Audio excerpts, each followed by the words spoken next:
మనకు మేడ్చల్ మల్కాజ్గిరిలో ఉన్న మున్సిపల్ ఎన్నికల్లో పోటీ చేస్తున్న అభ్యర్థులను అక్కడి ఓటర్లందరినీ ఆలోచన చేయమని నేను ఈరోజు మీ అందరికీ విజ్ఞప్తి చేస్తున్నా. తెలంగాణ రాష్ట్రంలో 2014 నుంచి దాదాపుగా 2024 వరకు 10 సంవత్సరాలు చంద్రశేఖరరావు గారే ముఖ్యమంత్రిగా ఉన్నారు.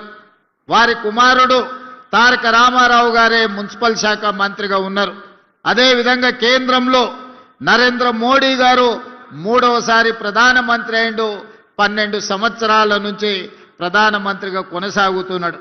ఏనాడు కూడా ఈ పార్టీలు కానీ బీఆర్ఎస్ బీజేపీ మన స్థానిక సమస్యల్ని పరిష్కరించాలనో, మన మున్సిపాలిటీలలో సీసీ రోడ్లు వేయాలనో, అండర్ గ్రౌండ్ డ్రైనేజీ నిర్మించాలనో, లేకపోతే మన వీధి దీపాలను సరిదిద్దాలనో, అంతెందుకు పేద ప్రజల గుర్తింపైన రేషన్ కార్డు ఇవ్వాలన్న ఆలోచన కూడా ఈ పార్టీలు చెయ్యలేదు.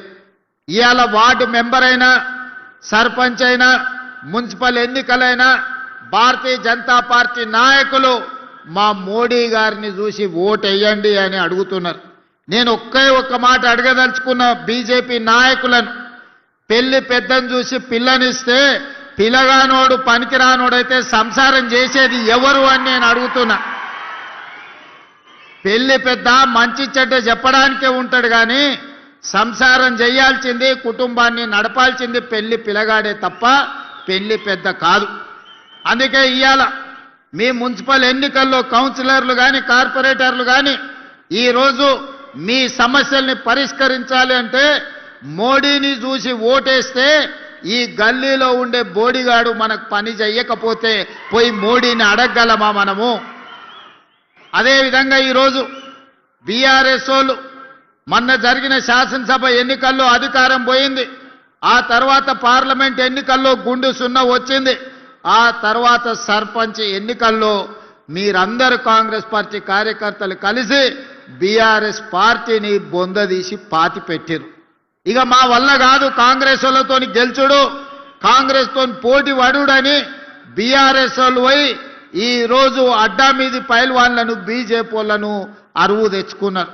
ఇవాళ బీజేపీ వాళ్ళు బీఆర్ఎస్ వాళ్ళు కలిసి ఇంతకుముందే పెద్దలు శ్రీధర్ బాబు గారు చెప్పిండ్రు, తాండూరు మున్సిపాలిటీలో మనోహర్ రెడ్డి గారి సమక్షంలో చేరిన బీజేపీ నాయకులు మా బీఫాములు బీజేపీ ఆఫీసులో కాదు బీఆర్ఎస్ ఆఫీసులో మా బీఫాములు ఇస్తున్నారని. ఇంత భావ దారిద్ర్యం భారతీయ జనతా పార్టీకి దాపురించింది. ఎన్నికల్లో నిలబడి కొట్లాడాలి కానీ చీకటి ఒప్పందాలు చేసుకొని ఫెవికల్ బంధంతో ఈనాడు బీజేపీ బీఆర్ఎస్ వాళ్ళు కాంగ్రెస్ పార్టీని ఓడించాలని కుట్రలు చేస్తున్నారు. నేను అడగదలుచుకున్నా, 10 ఏళ్ళు మీరే ఉన్నారు, అన్ని మున్సిపాలిటీలలో మీ వాళ్ళే కౌన్సిలర్లు చైర్మన్లుగా ఉన్నారు. నిజంగానే మీరు సమస్యలు పరిష్కరించుంటే ఈనాడు తాండూరులో కానీ, పరిగిలో కానీ, వికారాబాద్లో కానీ, కొడంగల్లో కానీ మీరు అడగకుంటేనే మీ ఇంటికి వచ్చి ఓటేసి అయ్యా మీరు గొప్పలు మా మున్సిపాలిటీలో మా సమస్యల్ని పరిష్కరించిండ్రు మీకే ఓటేస్తామని ఇవాళ బీఆర్ఎస్ బీజేపీ వాళ్ళకు ఓటేసేటోళ్ళు. నిజంగానే కేసీఆర్ గారు నిధులు ఇచ్చి, నరేంద్ర మోడీ గారు నిధులు తెచ్చి ఈ మున్సిపాలిటీలను అభివృద్ధి చేసి ఉంటే ఇవాళ ఇల్లు తిరిగి వంగి దండాలు పెట్టాల్సిన పరిస్థితి బీజేపీకి బీఆర్ఎస్కు దాపురించేది కాదు. 12 ఏళ్ళు మోడీ ప్రధానమంత్రి గుండి చేయలేని పని ఇవాళ మీ గల్లీలో కార్పొరేటర్ కౌన్సిలర్ గెలిస్తే మోడీ వచ్చి మన సమస్యల్ని పరిష్కరిస్తాడా? 10 ఏళ్ళు ముఖ్యమంత్రిగా ఉన్న చంద్రశేఖరరావు, 10 ఏళ్ళు మున్సిపల్ మంత్రిగా ఉన్న కేటీఆర్ గారు మన మున్సిపాలిటీల వైపు ఎప్పుడైనా కన్నెత్తి చూసిండా? మన గల్లీలో ఉన్న మోరీ గురించి ఆలోచన చేసిండా?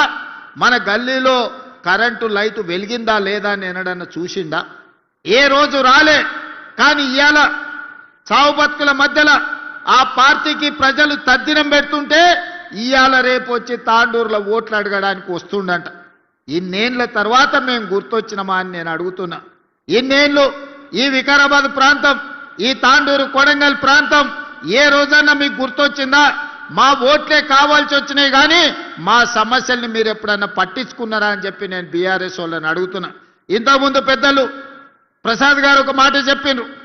ఆనాడు డాక్టర్ వైఎస్ రాజశేఖర రెడ్డి గారు అధికారంలో ఉన్నప్పుడు ఆదిలాబాదులో మొదలైన ప్రాణహిత చెవెళ్లకు ఆదిలాబాదు నుంచి మొదలుపెట్టి తుమ్మిడిఏటి దగ్గర ప్రాజెక్టు నిర్మించి 14 లక్షల ఎకరాలకు నీళ్లు ఇవ్వాలి, 38,000 కోట్లతోనే ఆనాడు ప్రాణహిత చేవెళ్ల ప్రాజెక్టును ప్రారంభించారు. చేవెళ్లలో శిలాఫలకం వేసినప్పుడు డాక్టర్ వైఎస్ రాజశేఖర రెడ్డి గారు చేవెళ్లకే కాదు వికారాబాద్, తాండూ, పరిగి ప్రాంతానికి కూడా గోదావరి జలాలు రావాలి, ఎడారిగా మారిన మా ప్రాంతాన్ని అభివృద్ధి చేయాలి, ఎల్లకాలం మేము కల్తీ కళ్ళు తాగాల్సిందేనా, మేము కందులు వండించుకొని బతకాల్సిందేనా అని చెప్పి ఈ ప్రాంత రైతాంగం డాక్టర్ వైఎస్ రాజశేఖర రెడ్డి గారిని అడిగారు. 2009 ఎన్నికల సందర్భంగా కొడంగల్ ఎన్నికల ప్రచారంలో భాగంగా రాజశేఖర రెడ్డి గారు గోదావరి జలాలను కొడంగల్ వరకు తీసుకొస్తా అని ఆనాడు మాట ఇచ్చిండ్రు. ఆ తర్వాత 100 కోట్ల రూపాయల పనులు జరిగినాయి. చేవెళ్ల చుట్టుముట్టూత ప్రాంతంలో గోదావరి జలాలు తీసుకురావడానికి ప్రాజెక్టు పనుల మీద 100 కోట్ల రూపాయలు ఖర్చు పెట్టిండ్రు. ఉమ్మడి రాష్ట్రంలో జరిగిన పనులు, తెలంగాణ రాష్ట్రం వచ్చిన తర్వాత చంద్రశేఖరరావు గారు తెలంగాణ ముఖ్యమంత్రి అయిన తర్వాత రంగారెడ్డి జిల్లాకు గోదావరి జలాలు ఇచ్చేది లేదు అని మల్లన్న సాగర్, కొండపోచమ్మ సాగర్, అదేవిధంగా రంగనాయక సాగర్ ప్రాజెక్టులు మెదకు జిల్లాలో కట్టుకున్నాడు. కానీ రంగారెడ్డి జిల్లాకు చుక్క నీళ్ళు ఇచ్చేది లేదని ప్రాజెక్టులే పడావు పెట్టిండ్రు. ఇలా సజీవ సాక్షిగా ఎవరైనా మీరు హైదరాబాద్ వెళ్తుంటే చేవెళ్ల చౌరస్తా దగ్గర ప్రాణహిత చేవెళ్ల ప్రాజెక్టు శిలాఫలకం అక్కడ కనిపిస్తుంది చూడండి. ఆ నుంచి 4 కిలోమీటర్ల లోపలికి పోతే అండర్ గ్రౌండ్ టన్నెళ్లు చేసిన పనులు ఎక్కడొక్కడనే నిలిచిపోయి కనిపిస్తున్నాయి. నేను అడగదలుచుకున్న చంద్రశేఖరరావు గారిని, ప్రతి సంవత్సరం గోదావరిలో ఈనాడు సముద్రంలో 3,000 టీఎంసీలు కలుస్తున్నాయి. ఇది నేను చెప్పలే, చంద్రశేఖరరావు గారే గోదావరి జలాల మీద శాసనసభలో పవర్ పాయింట్ ప్రెజెంటేషన్ ఇచ్చినప్పుడు చంద్రశేఖరరావు గారే స్వయంగా చెప్పినారు, గోదావరిలో ప్రతి సంవత్సరం 3,000 టీఎంసీలు వృధాగా సముద్రంలో కలుస్తున్నాయి, ఎన్ని నీళ్ళైనా వాడుకోవచ్చు, ఎన్ని నీళ్ళైనా పారించుకోవచ్చు. చంద్రబాబు నాయుడు నీ సూచన చేస్తున్నా, మాది ఎత్తు పల్లాలు ఉన్నది కానీ మీది బాగుంది, మీది విజయనగరం నుంచి శ్రీకాకుళం, మన శ్రీకాకుళం విజయనగరం నుంచి మొదలు పెడితే చిత్తూరులో నెల్లూరు దగ్గర నాయుడుపేట వరకు నువ్వు గోదావరి జలాలు తీసుకెళ్ళు, నీకు నేను సూచన చేస్తున్నా అని ఈ మొనగాడు పోయి ఆయనకు సలహాలు చెప్పబోయింది. ఆయనకు సలహా ఎందుకు చెప్పినావని నేను అడుగుతలేను.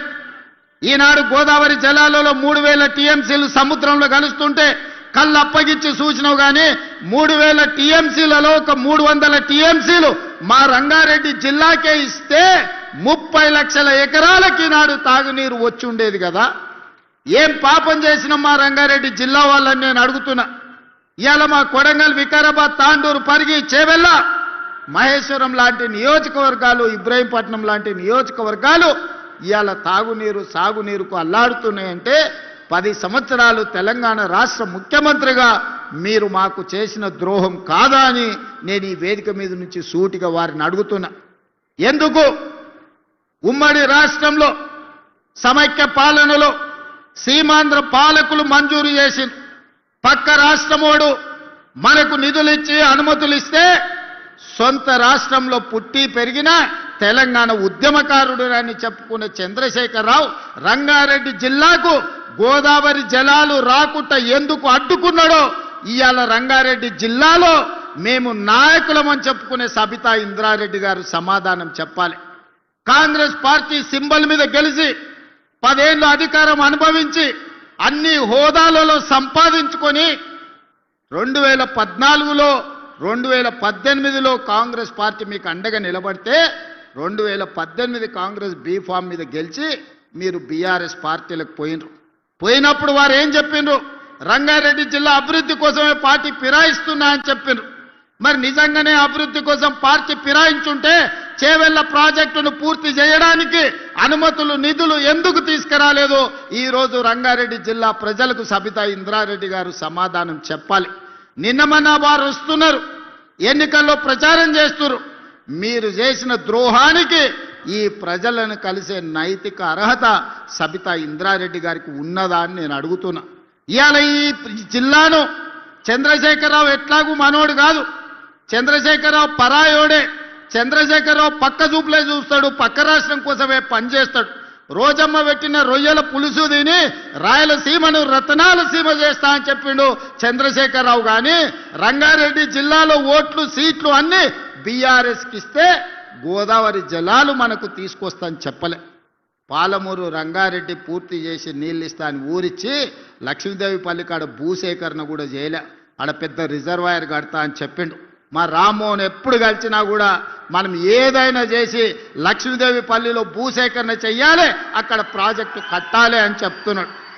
తెలంగాణలో ఎత్తైన ప్రాంతం నెత్తి మీద కుండ పెట్టుకొని ఒక బొక్క పెడితే ఎట్లయితే మనిషి ఎంత తడుస్తాడో తెలంగాణ మొత్తానికి ఎత్తైన ప్రాంతం లక్ష్మీదేవి పల్లి, అక్కడ రిజర్వాయర్ కడితే రంగారెడ్డి మహబూబ్నగర్ జిల్లాలో నీళ్లు వస్తాయని నేను కాదు చెప్పింది, చంద్రశేఖరరావు చెప్పిండు. మరి ఎందుకు కట్టలేదే, ఎందుకు భూసేకరణ చేయలేదు? అందుకే ఈ వేదిక మీద నుంచి మా రామ్మోహన్ రెడ్డి గారు అడిగినట్టుగా లక్ష్మీదేవి పల్లి భూసేకరణ తొందరలోనే సేకరిస్తాం. ఆ ప్రాజెక్టును కట్టడానికి అవసరమైన ప్రణాళికలను సిద్ధం చేస్తున్నాం. అదే కాదు, ఈనాడు ప్రాణహిత చేవెళ్ళ చంద్రశేఖరరావు నిర్లక్ష్యానికి రంగారెడ్డి జిల్లా బలైంది. అందుకే ఈనాడు తుమ్మిడి హెట్టి దగ్గర మొదలు పెట్టాల్సిన ప్రాజెక్టును చిన్న కాళేశ్వరం మేడిగడ్డ దగ్గరికి తరలించండి. మంతని పెద్దలు శ్రీధర్ బాబు గారు ఇక్కడనే ఉన్నారు. మేడిగడ్డ సుంది